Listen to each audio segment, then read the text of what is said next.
Hello guys, maulan na araw sa inyong lahat. Samahan niyo akong gawin ang cake na ito. Una ay gagawa muna tayo ng icing gamit itong whipped mix lang natin yan guys at lagyan ng cold water. At ito na, ready na ang ating icing at itong cake, choco moist cake natin.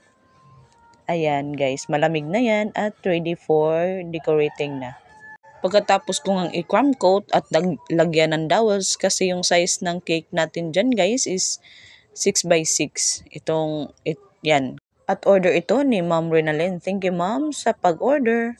Nag-send lang si Ma'am ng picture na pagayahan sa atin at ginaya lang natin to. At ito guys, naglagay ako ng blue na food color and then nilagyan ko konti ng black. And then minex ko. Dito siya masyadong coated talaga sa blue guys, tong body niya. At ayan, scrape lang natin. Pagkatapos kong ang pinakinis yan ay nag-scoop lang ako ng isang kutsara ng icing na ginamit natin dyan, white icing. At saka tinunaw ko dyan sa kalan, diretso na guys kasi stainless naman yan. Ganyan yung way ko guys. Kasi wala pa tayong microwave. Kaya rin yung i-double boiler natin guys, pero ito yung madali sa akin. Sa sinend naman ni ma'am na picture ay bagsak yung drip abot sa board. Pero mas gusto pa rin natin yung hindi siya bagsak guys. Binaliktad ko na lang at yung drip natin nilagay ko sa piping bag. Binutasan ko konti at ayan, naglagay na ako ng konti. Half lang yung may drip dito guys. At ayan, nilagay ko na yung happy birthday na topper. Tapos yung mga bows na pang design natin, hindi po yan nakakain guys. Pang design lang talaga yan sa cake. Ayan, i-arrange lang natin guys. Make sure na maganda siya tingnan para maganda. Pagkatapos naman yan ay nag-spray lang ako ng luster dust dyan guys. At ayan, ang lagpot na sa inyong atubangan. Ayan, kumikinang na yung harapan natin guys.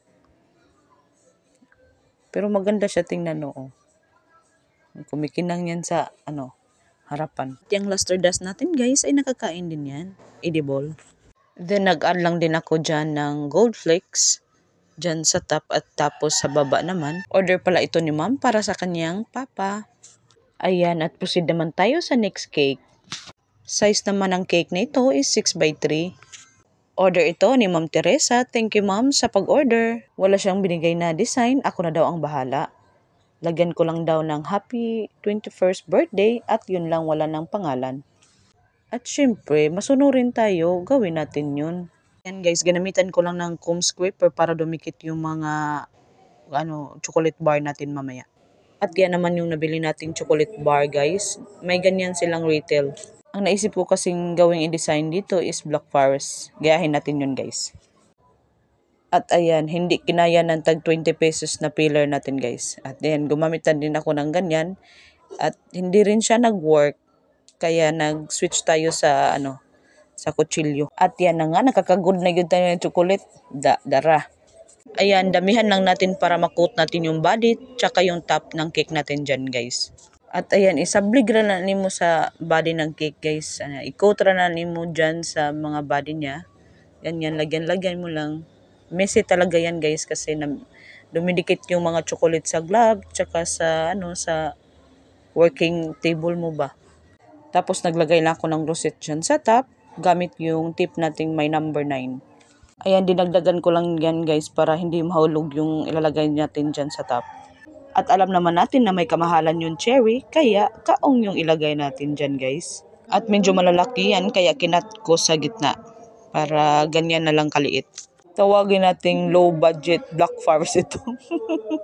Arrange mo lang yung sa taas, gamitan mo lang ng tinidor para yung sabaw ng kaong ay hindi madala. Tinidor yung gamitin natin. Tapos niyan, maglagay tayo ulit dyan sa top ng chocolate na ganache natin ganina. Kalatin lang natin konti. At yan, Black Forest na ba tingnan? Tapos lagyan natin ng mga name guys sa board. At ito na ang ating mga finished product. So yan lang po for today's video. Thank you for watching. Follow for more para updated sa ating mga new videos. Babu!